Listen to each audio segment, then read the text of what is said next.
Thank you. नाम ज्योति यादव है और मैं इसी उत्तर प्रदेश के डिस्ट्रिक्ट मैनपुरी से बिलोंग करती हूँ। यह बिजनेस मैंने भी शुरुआत किया है स्टूडेंट रहते हुए, पढ़ाई करते हुए।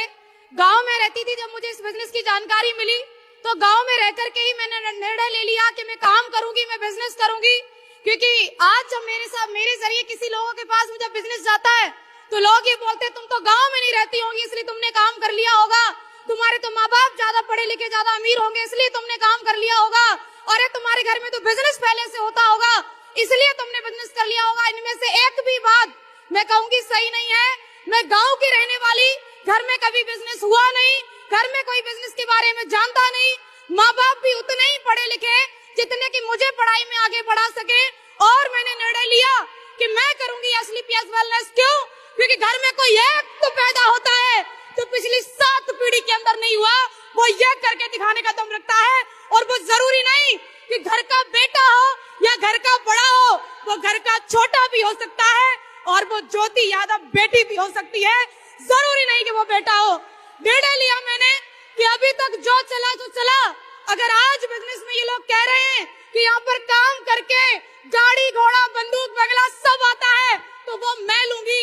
निर्णय लिया मैंने इस बात के लिए कि अगर ये लोग कह रहे हैं कि आयुर्वेद इतना पावरफुल है कि लोगों की बीमारियों को जड़ से खत्म करता है तो मैं लूंगी मेरी मम्मी का इलाज और मेरी मम्मी को मैं ठीक करूंगी। और धन्यवाद एसलीपीएस वेलनेस का भी, धन्यवाद रिजल्ट ओरिएंटेड प्रोडक्ट का भी, क्योंकि आज अगर मेरी माताजी ठीक है तो मैं यहाँ पर खड़े होकर कह पा रही हूँ। हुई 1 से लेकर के 10वां रैंक प्राप्त कर चुकी हूँ। ब्रॉन्ज से लेकर के डायमंड बनते बनते 2500 की इनकम को 17,40,000 में कन्वर्ट कर चुकी हूँ। This is power of SLPS wellness. कोई कंसेप्ट नहीं इसके अलावा। पैदल से आई थी मैं, जब पैदल जाके लोगों को समझाती थी कि ज्वाइन कर लो, बिजनेस इतना अच्छा है कि घर में गाड़ी आएगी तो बोले पहले अपनी ले आओ। अगर इतना ही अच्छा काम है तो पहले तुम क्यों नहीं ले लेती?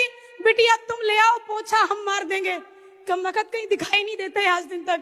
पिछले 2.5 साल से मैं पहले 2.5 साल पहले कार परचेज करी, मेरी बिजनेस कार 14 लाख रुपए की किया सोनेट। मैं ढूंढी कि कहीं तो मिल जाए, पोछा नहीं मरवा लिया तो हीर की औलाद नहीं, पोछा तो मरवा लूंगी, नहीं मिले वो। और 14 लाख की कार के पीछे बोलते थे अरे ये ले आई हो, कौन सी बड़ी बात है। तो रिकॉर्ड भी हमने बनाया और रिकॉर्ड भी हमने तोड़ा। तहसील की पहली लड़की बनी थी जिसके पास खुद की कमाई की कार थी और जिले की पहली बेटी बनी हूँ जिसके पास 60 लाख की ऑडियो 4 है। Thank you so much.